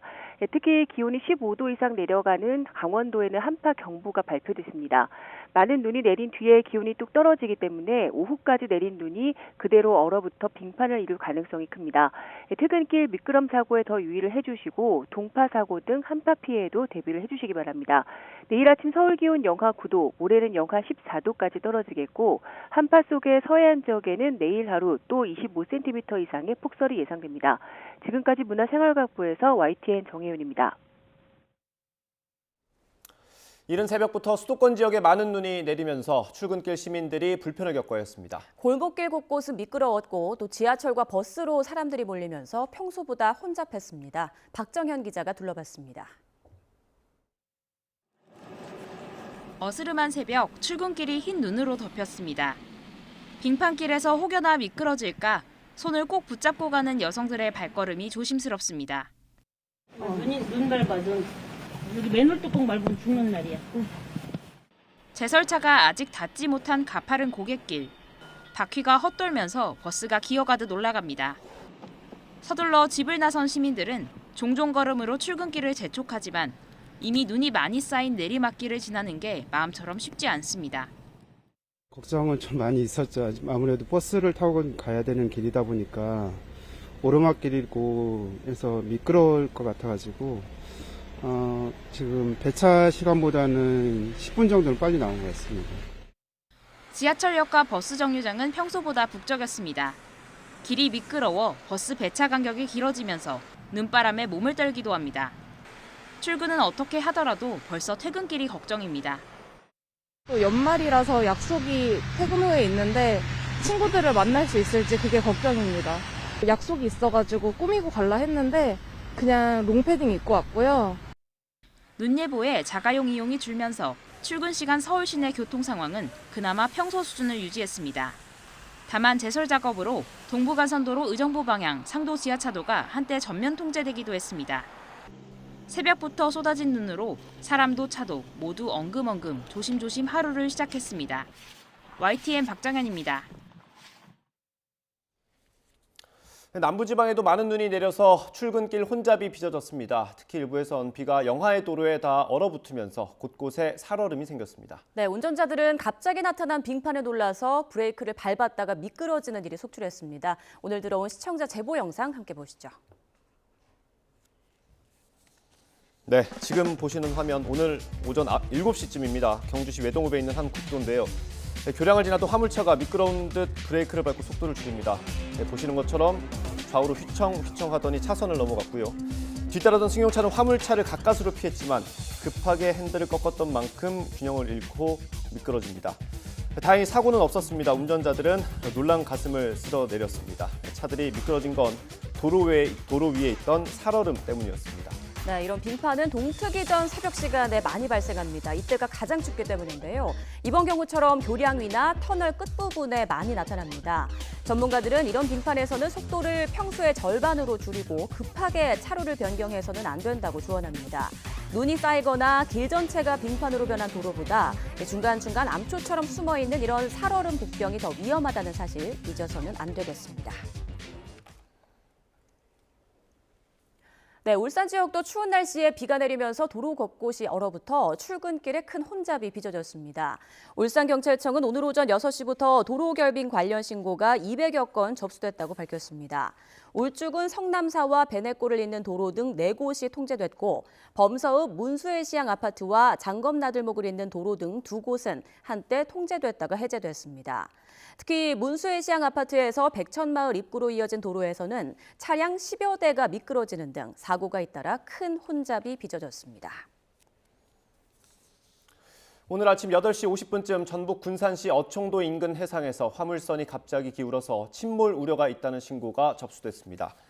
신고를 받은 해경은 곧바로 구조대를 현지로 급파하면서 인근 선박에 구조 지원을 요청해 승선원 9명을 일단 모두 구조했다고 밝혔습니다.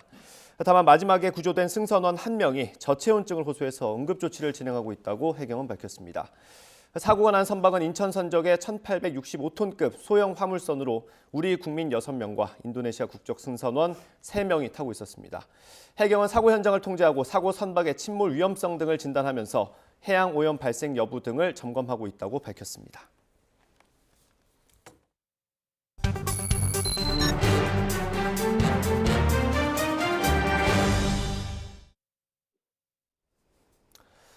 대구의 한 주택가에 이슬람 사원이 들어서려고 하면서 갈등이 빚어지고 있습니다. 사원 건립을 반대하는 주민들과 이슬람권 유학생들의 충돌은 몸싸움으로 번졌고요. 이슬람에서 금기시하는 돼지고기까지 등장했습니다. 네, 지역에서 활동하고 있는 서창호 인권운동연대 상임활동가와 함께 자세히 짚어보겠습니다. 전화로 연결돼 있습니다. 나와 계시죠?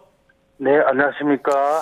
네, 이 갈등이 좀 오래전부터 있었던 것 같습니다. 언제부터입니까? 네, 공식적으로는 작년 2월 16일 그러니까 2021년 2월 16일 날 대구구청에 일부 이슬람 사원 건립을 반대하는 주민들이 북구청에 반대 서명지를 한 300여 명이 제출됐는데 바로 그날 북구청에서 공사 중지 행정 명령을 내리면서 본격적으로 이 이슬람 사원 갈등이 불거지게 된 것 같습니다. 네, 해당 이슬람 사원은 경북대학교 인근에 있는 주택가에 지어지고 있는 걸로 알고 있는데요. 이 사원을 누가 그리고 어떤 이유 때문에 짓는 건가요? 경북대에 유학원 무슬림 유학생들이 그 매일 5번 그 예배를 봐야 되거든요. 네. 그래서 이슬람 유학생들이 예배를 드리기 위해서 경북대 인근에 이슬람 사원을 좀 건립하게 되었습니다. 예. 그 유학생들이 한 170명 정도 된다고 들었고요. 예. 예, 주민들이 강하게 반발하는 이유가 있지 않겠습니까? 뭡니까? 뭐 표면적으로는 뭐 이슬람 사원이 건립이 되게 되면 냄새나 소음이 유발될 개연성이 있고, 또 이슬람 사원이 건립이 되면 그 일대에 땅값이 떨어질 것이다라는 그런 우려 3가지 이유를 좀 주요하게 좀 들고 있습니다. 그런데 제가 보기에는 이슬람 사원이 건립이 된다고 하더라도 냄새나 소음은 거의 뭐 방음창이든 여러 가지 건축 자재를 동원해서 충분히 소음과 냄새를 막을 수 있음에도 불구하고 주민들이 좀 과다하게 반대를 지금 하고 있는 것 같습니다. 네, 냄새, 소음, 땅값 문제까지 이야기를 하고 있는데 그럼 사원을 짓는 쪽 입장은 어떤지 좀 전해주시죠. 기본적으로 그 무슬림 유학생들이 그 일대에 한 7, 8년 동안 일반 주택이었지만 사원으로서 계속 예배 활동을 했었던 바가 있습니다. 그동안 7, 8년 동안 전혀 문제가 없었는데 다만 사원을 좀 확대 정축을 하니까 주민들이 반대를 하는 것, 그리고 앞서 말씀드렸던 냄새, 소음 문제는 충분히 자체적으로 소음과 냄새가 나지 않게끔 충분히 기술적으로 할 수 있을 것 같고요. 네. 무엇보다도 주민들이 이렇게 반대를 하는 것이 땅값이라든지 부동산에 대한 우려가 있는데 그것도 좀 과도한 생각하고, 무엇보다도 반대를 하는데 여러 가지 혐오나 차별 그리고 폭력들이 유발되는 것들에 대해서 상당히 우려를 가지고 있습니다. 예. 이 갈등이 지금 수년째 이어지고 있고요. 그러다 보니까 좀 물리적인 충돌까지 있었다고 들었습니다. 상황이 많이 심각합니까? 예, 뭐 어쨌든 이슬람 사원을 지으려고 하는 무슬림 유학생들 입장에서는 가능한 평화적으로 대화로서 해결하려고 했었고, 그 과정에서 계속 설득을 했었음에도 불구하고 주민들은 사원 이전만을 계속 지금 고집을 하는 과정 속에서 한 1년 지난 2월 달부터 올 8월 달에 처음으로 이제 공사를 다시 지어지게 됐는데, 공사를 하게 됐는데 실질적으로 주민들이 물리력을 동원해서 막았거든요. 그래서 업무방해나 뭐 이런 부분들에 대해서 법적인 소송을 할 수밖에 없었고, 그 과정 속에서 주민들이 폭력이라든지 이런 것들이 발생되고 있는 것 같아서 또 이 문제가 해결의 국면을 가지기보다는 점점 심화되고 있는 것 같아가지고 대단히 좀 우려스럽습니다. 네. 자, 이렇게 격화되다 보니까 고소 고발도 좀 많이 들어갔을 것 같은데 어떻습니까? 현재 그 업무방해 그리고 폭력 등을 가지고 일부 주민들에 대해서 이슬람 사원 측에서 고소가 한 7, 8건 진행이 됐고, 아마 주민들도 일부 좀 고소가 돼 있는 걸로 알고 있습니다. 그래서 이게 계속 이게 법적인 다툼 공박이나 이렇게 진행되는 것에 대해서 이슬람 사원 측이나 대책에서도 상당히 원치 않는 방향으로 좀 가고 있는 것 같아서 안타깝습니다. 예. 조금 더 걱정이 되는 게 이 주민들이 공사 현장 앞에서 바비큐를 굽거나 돼지머리를 내놓기도 했다고 들었습니다. 이게 이슬람에서는 좀 엄격하게 금기시하는 부분인데 자칫 문화 충돌 양상으로 번질까 우려되기도 합니다. 일부 주민들이 이슬람 사원 건립을 반대할 수도 있다고 생각합니다. 그런데 그 반대하는 방식이 뭐 일반적인 집회나 뭐 피켓팅 이런 것이 아니고요. 사실은 보면은 폭력적인 행위를 통해서 이슬람 사원 공사를 방해하는 것을 넘어서서 돼지머리나 이런 것을 두물어내 가지고 사실 그 이슬람 무슬림 여학생들은 그 금기시하는 동물인데 그렇게 이제 물건을 돼지머리를 놔두거나 혹은 돼지 바베큐를 이렇게 직접 그 자리에서 구워 먹거나 이런 것은 그 나라의 문화나 종교를 존중하지 않는 대단히 반문명적인 행태라고 저희들은 보고 있습니다. 그런 부분에 대해서 대단히 좀 안타깝게 생각하고 있습니다. 네, 주민들이 이렇게 바베큐를 굽는 과정에서 이슬람 사원을 건립하는 측에서는 어떤 반응을 보였나요? 다시 한번 말씀해 주시겠습니까? 네, 조금 전에 이제 화면으로 저희가 좀 봤는데 이 주민들이 공사 현장 앞에서 돼지머리를 올려놓거나 바베큐를 굽지 않았습니까? 이런 상황들을 이슬람 사원을 건립하는 측에서는 좀 어떤 반응을 보였는지 궁금합니다. 가장 매일 예배를 드리려고 다니시는 골목이고 바로 앞에 바베큐를 해 먹는다든지 아니면 돼지머리를 이렇게 매일 마주봐야 되는 현실을 상당히 고통스러워하고 있고 이분들이 한국에서 와서 이런 어떤 고통스러운 행동을 당하거나 이렇게 폭력적인 혐오차별적인 고통을 당하는 것에 대해서 대단히 힘들어하기도 하고 심리적으로 고통을 호소하고 있습니다. 예, 어디든 좀 중재가 필요할 것 같은데 가장 먼저 떠오르는 게 시청이나 구청입니다. 좀 역할을 하고 있습니까? 그 점이 저희로서는 제일 아쉽고 문제가 많이 있다고 생각하는 게 구청이 법과 원칙에 따라서 행정을 펼쳐야 되는데 일부 주민들의 혐오차별적인 어떤 태도라든지 이런 것들에 대해서 오히려 중재를 하기보다는 주민들 입장에 서서 행정을 펼치고 있습니다. 가령 돼지머리를 놔두는 것 관련해서 시민대책에서 이 돼지머리를 놔두는 것이 반인륜적이고 반문명적이고 반인권적이니까 폐기물 관리법에 의거해서 구청에서 시무 집행을 하고 있기 때문에 돼지머리를 폐기물 관리법에도 폐기를 해달라는 질의서를 보냈는데 구청에서 답변이 온 것은 이 돼지머리가 주민들이 반대를 하기 위해서 활용되고 있기 때문에 이 돼지머리가 폐기물로서 볼 수 없다라는 입장을 저희들한테 표명했습니다. 그래서 사실은 구청이 헌법이나 법과 원칙에서 행정을 펼쳐야 됨에도 불구하고 주민들의 인권 침해나 혐오 차별을 조롱하거나 혹은 오히려 좀 독려하는 듯한 그런 행정을 가지고 있는 것 같아가지고 상당히 좀 안타깝습니다.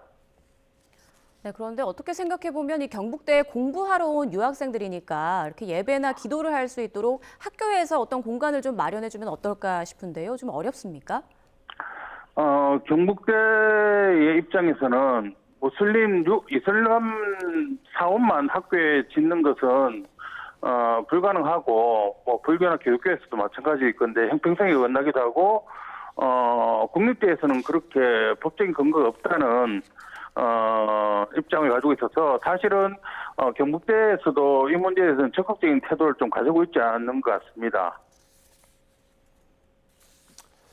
네, 이 공사가 적법하다는 판결까지 나왔는데도 지금 갈등 풀기가 어려운 상황으로 보이고요. 그만큼 좀 쉽지 않은 것 같은데 앞으로 이 문제를 좀 어떻게 풀어가면 좋겠습니까?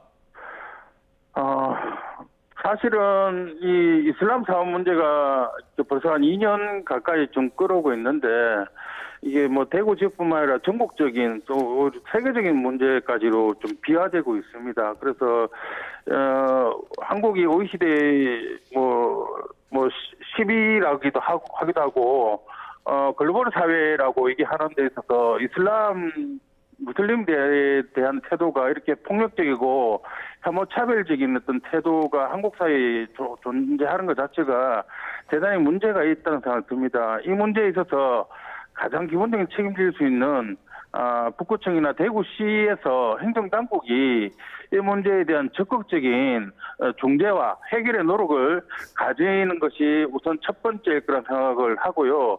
두 번째로는 일부 반대하는 주민들이 자신의 이해를 가지고 뭐 반대는 할 수 있겠지만 그 반대의 방식에 대해서 한번 성찰하는 것이 좀 필요하겠다고 생각됩니다. 타문명이나 타종교, 타인종에 대해서 존중하지 않는 그 반대는 결국은 그 화살은 우리한테 되돌아올 수밖에 없습니다. 그래서 글로벌 사회에 좀 걸맞게 서로 간의 입장과 그리고 문화, 인종적인 차이를 존중하는 과정 속에서 서로 간에 함께 더불어 사는 사회가 될 수 있을 거라는 믿음을 가지고 있습니다. 이 점 유념했으면 좋겠다는 생각을 합니다. 예. 무엇보다 대화가 끊기면 안 될 것 같고요. 지자체가 좀 역할을 적극적으로 했으면 좋겠습니다. 오늘 말씀 여기까지 듣겠습니다. 서창호 네. 인권운동연대 상임활동가였습니다. 고맙습니다. 네, 감사합니다.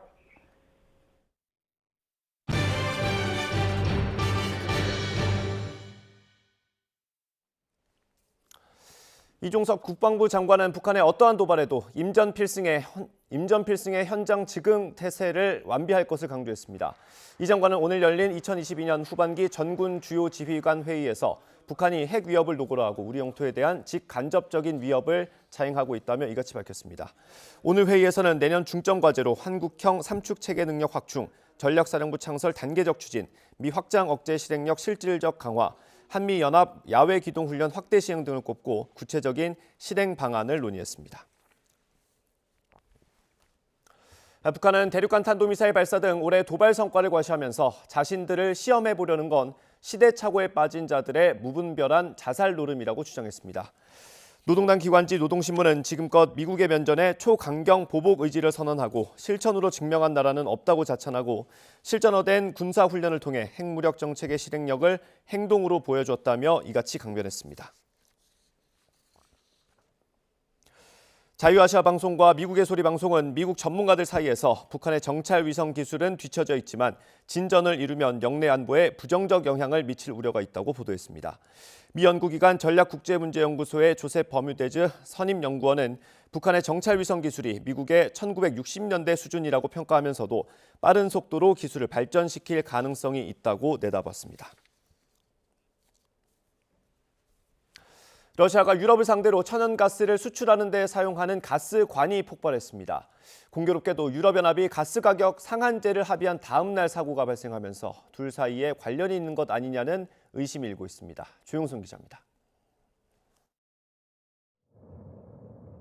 마을 한쪽에서 폭발하듯 불꽃이 솟구칩니다. 하얀 연기를 내뿜는 불기둥은 어림잡아도 주변 건물보다 몇 배나 큽니다. 러시아 서부 추바시아 공화국 칼리니노 마을을 지나는 가스관이 폭발했습니다. 러시아에서 출발해 우크라이나를 거쳐 유럽으로 천연가스를 보내는 4,400여 킬로미터의 수출용 가스관입니다. 러시아 당국은 점검과 수리를 하던 중 지하 가스관에서 폭발이 일어났다고 밝혔습니다. Да, к сожалению, при производстве строительно-монтажных работ, возможно, ремонтных, пока еще выясняем, произошел взрыв газа. 하지만 공교롭게도 유럽연합이 러시아산 천연가스 가격에 상한선을 두기로 합의한 다음 날 벌어졌습니다. 메가와트 시당 180유로를 넘지 않도록 하는 가스 가격 상한은 내년 2월 중순부터 1년 동안 한시적으로 적용됩니다. 우크라이나 전쟁을 이유로 제재를 받은 러시아가 가스 공급을 줄여 에너지 위기를 만들자 유럽연합이 맞대응한 겁니다. We have included the safeguards which will ensure that the European market will remain competitive and attractive for the gas suppliers. 폭발로 가스 운송이 일시 중단되면서 유럽의 가스 가격은 5% 넘게 올랐습니다. 가격 상한은 시장 가격 결정권을 침해하는 것이라며 러시아가 강력히 반발한 뒤 사고가 나면서 의심을 살 만한 모양새가 됐습니다. YTN 조용성입니다. 해상을 통해 수출되는 러시아산 원유에 대한 가격 상한제가 실시된 이후 러시아의 원유 해상 수출이 절반 이상 줄어든 걸로 나타났습니다. 블룸버그 통신이 유조선 이동 데이터를 바탕으로 추산한 결과 지난 10일에서 16일 일주일 동안 러시아의 해상을 통한 원유 수출량은 하루 평균 160만 배럴로 집계됐는데 전주보다 54%가 줄어 연간 최소치를 기록했습니다. 이에 따라 이 기간 러시아 정부가 원유 수출 관세로 벌어들인 세수도 6,600만 달러, 우리 돈 848억 원으로 54%가 줄었습니다. 트위터를 인수한 이후 많은 논란을 빚어온 일론 머스크가 최고 경영자 자리에서 물러나겠다는 뜻을 밝혔습니다. 머스크는 현지 시각 20일 트위터에 글을 올려서 후임을 맡아줄 만큼 어리석은 사람을 찾는 대로 트위터 CEO를 사임하겠다고 밝혔습니다. 그런 이후에는 소프트웨어와 서버 부서 운영만 담당할 거라고 덧붙였습니다. 테슬라와 스페이스X 창업자인 머스크는 지난 10월 트위터를 전격 인수한 이후 무더기 해고, 일방적 계정 삭제 등으로 자본과 갈등을 빚었습니다. 이런 여파로 머스크 리스크가 확산하면서 테슬라 주가가 급락하기도 했습니다. 그러자 머스크는 지난 19일 자신의 CEO 사임 여부를 묻는 투표를 갑자기 트위터에 띄웠고 1,750만여 명의 응답자 가운데 57.5%로부터 찬성표를 받았습니다. 서울은 눈이 그치고 빗방울 정도만 내렸다 그치기를 반복하고 있습니다. 앞으로 서울에는 많은 눈이 내리진 않겠지만 점차 찬바람이 강해지면서 날이 무척 추워지겠는데요. 현재 중부와 경북 지역을 중심으로 또다시 한파특보가 내려진 가운데 내일 아침은 영하 10도 안팎의 강추위가 찾아오겠습니다. 특히 모레는 서울 기온이 영하 14도까지 곤두박질하면서 올겨울 들어 가장 추운 날씨가 예상됩니다. 추위 대비 철저하게 해주시기 바랍니다. 오늘 새벽부터 수도권을 중심으로 5에서 10cm 정도의 많은 눈이 내렸습니다. 경기도 양주에 8.3cm, 동두천에는 7.1cm, 서울 노원구에도 4.3cm의 눈이 내려 쌓였습니다.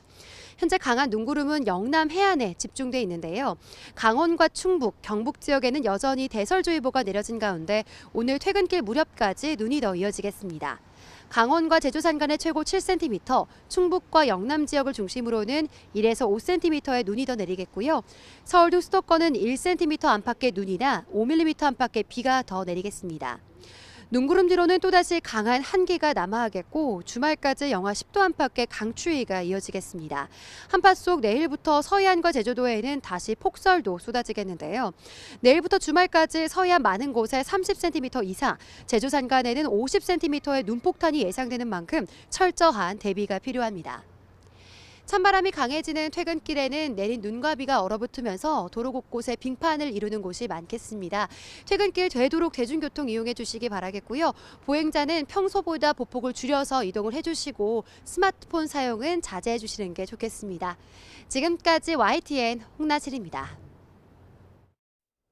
네, 뉴스 앤 이슈 마칩니다. 잠시 뒤에 더 뉴스가 방송됩니다. 시청해 주신 여러분 고맙습니다.